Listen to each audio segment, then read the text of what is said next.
This is Herat, a city in western Afghanistan near the borders of Iran and Turkmenistan. It's the third largest city in Afghanistan after Kabul and Kandahar.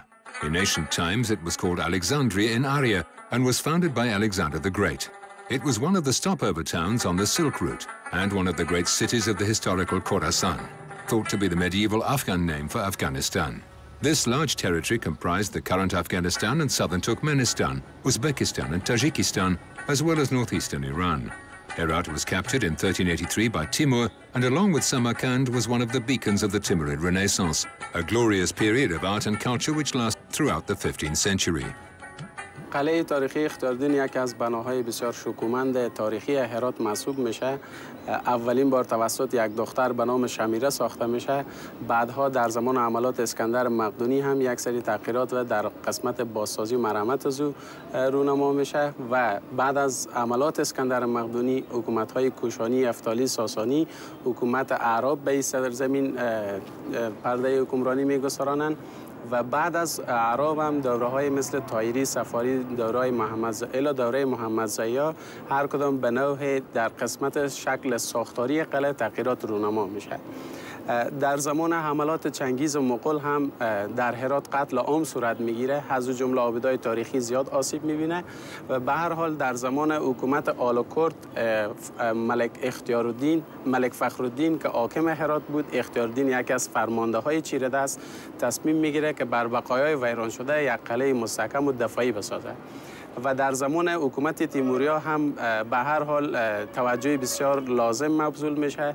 یک سری تغییرات در قسمت مرمت و بازسازی، یعنی اصل موادی که در زمان تیموریا مروج بوده استفاده میشه، از اون جمله کاشوهای فیروزه‌ای لابدار که در گوشه و کنار از قلعه اختیاردین به عنوان یادگار باقی مونده در برج تیموری هنوز پابرجاست.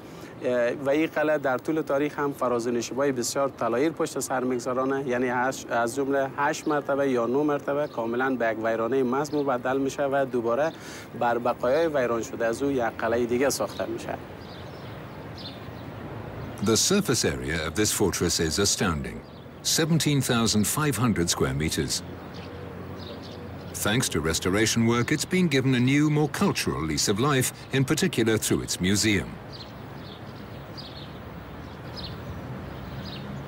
از اونجایی که من به یاد دارم به عنوان یک شهروند هرات در گذشته ها این قلعه اختیارالدین پایگاه نظامی بخش از فرقه هرات بود که در اینجا مستقر بودم و همچنین مدت هم نظارتخانه بود در اونجا که همه کسایی که جرم میکردن در اینجا بازداشتگاه بود و فعلا که اینجا هم موزیم و تمام فعالیت‌های فرهنگی در اینجا صورت میگیره. خیلی ما خوشحالیم که به راحتی میتونیم بیاییم، از این روزانه از مکاتب میایم بازدید میکنن و همچنین دیگه برنامه‌های موسیقی تئاتر در اینجا صورت میگیره.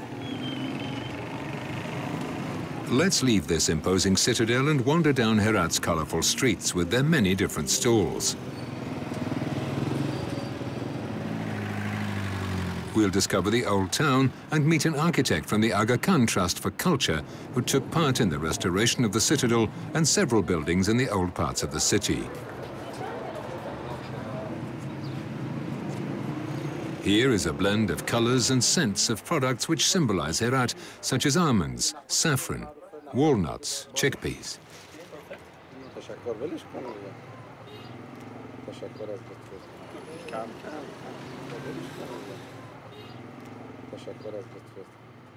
و به هرات هم برشته میشه.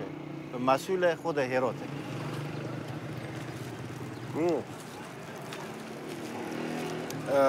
نبات هرات که از سوغات شهره که معروف از شکر درست میشه و مردم معمولا با چایشان میخورن و بهترین کیفیت رو در هرات معمولا میشه پیدا کرد.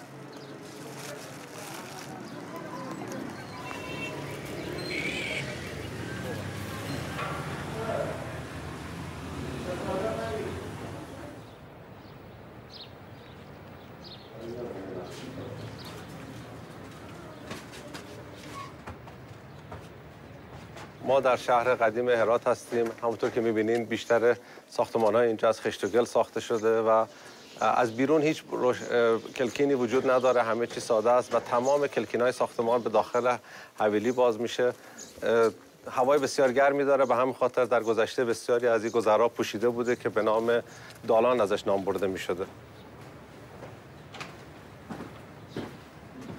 یکی از مشخصهای جالبی که خانه‌های هراتی دارن اینه که دو جور کوبه دارن. یک کوبه دارن برای مردا که صدای بم ایجاد میکنه و دومی کوبه است که برای زنها استفاده میشه، برای اینکه صدای زیرتری داره و کسی که داخل است بهش بفهمه کسی که پشت در یک خانومه و معمولاً یک خانم در رو باز میکنه. بسیار. در رو باز میکنی، مهمان است.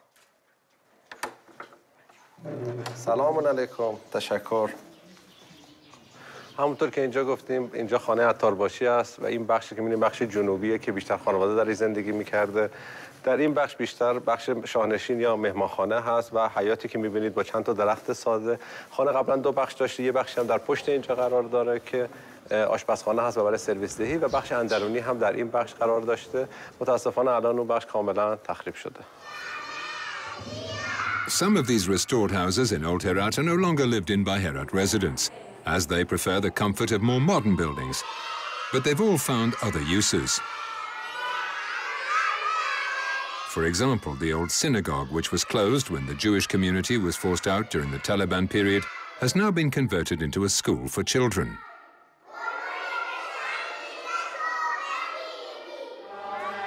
Other houses are home to music schools which have been reopened. They were closed under the Taliban government, which burned instruments and attacked and imprisoned musicians. To be able to rediscover this traditional music is a way for young Afghans to forget the misery and suffering in their lives. They even say that music is one of the remedies which stop them from wrongdoing. And so, under the watchful eye of their tutors, they rediscover these ancestral instruments and melodies from the past.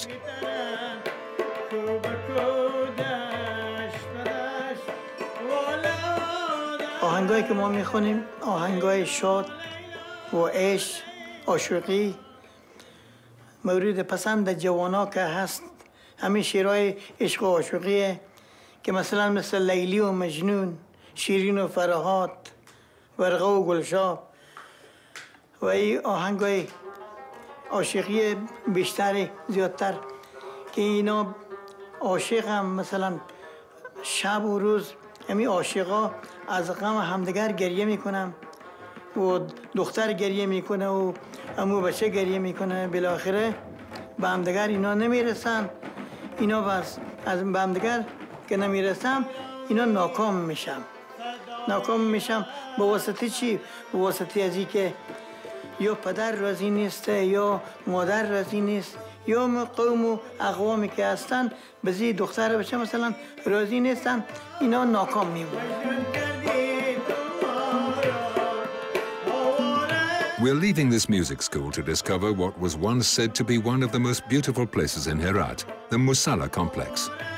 Lord Byron, the famous English poet, said of this complex, "It is the most beautiful example in color in architecture ever devised by man to the glory of his God and himself."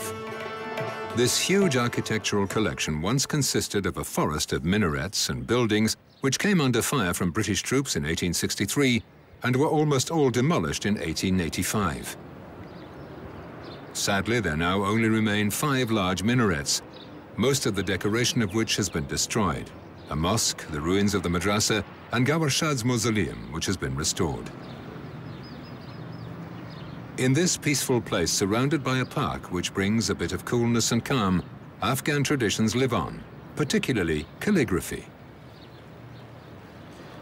چون هنر خوشنویسی یک هنر اسلامی است، همیشه هنرمندان خوشنویس کوشش کردند از آیات قرآن کریم و از احادیث پیامبر اسلام و همچنان از اشعار فارسی از شعرا استفاده بکنند برای خوشنویسی و کارهای برای خلق آثار خوشنویسی.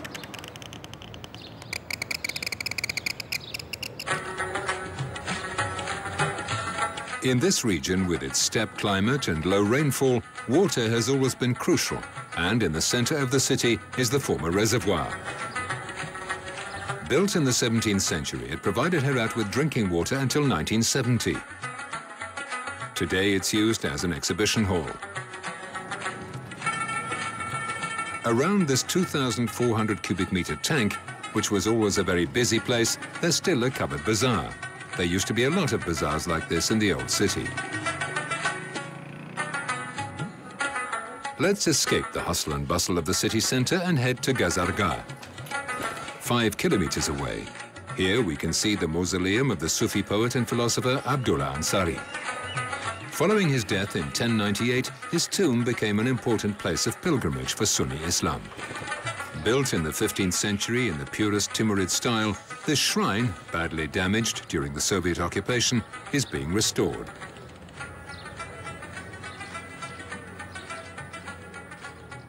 در ساختمان‌های تاریخی یک نوع اصول است. وقتی ما کاشیایی که از ساختمان پایین میریزه، ما نمیتونیم در جای از او کاشیای جدید و نو بگذاریم. با مو اساس ما او را قسمتایش که باقی مانده او را تحکیم میکنیم و بالایش کاگل یا پلستر میکنیم تا ما بتانیم قدامت ساختمان و گذر زمان در ساختمان مشاهده کنیم.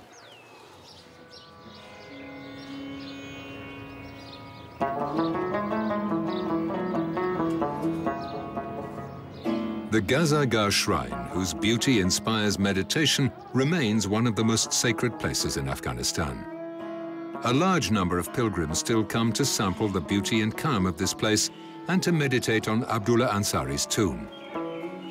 He who once said of Herat, "The sun is over there and the ray here," and who has ever seen a ray separated from the sun? Let's return to the center of Herat, where the sun shines, to admire the great mosque. Built in the 12th century on the remains of 2 little Zoroastrian temples, it's undergone various alterations over the centuries to appear in all its glory today. Restoration work is being carried out here too. این کار ما از استادای قبلی که ما اینجا شاگرد بودیم کار میکردیم پیش اینا مدت 15 سال میشه ما اینجا کار میکنیم. ما از اونها یاد گرفتیم اینا خدا بیامرزه پرد کردم با ما میچسبونیم بالای کشی کاغذ بعدا چهارت در زیر به تیشه تراش میدیم بعدا میشه مثل ازی. To escape the war, different Afghan ethnic groups have been forced to live together in the city. Restoring their heritage and returning it to its former glory, educating the young, and rediscovering their culture through music, calligraphy, and other arts are just some of the ways in which they can learn mutual understanding and return to peace in this magnificent country.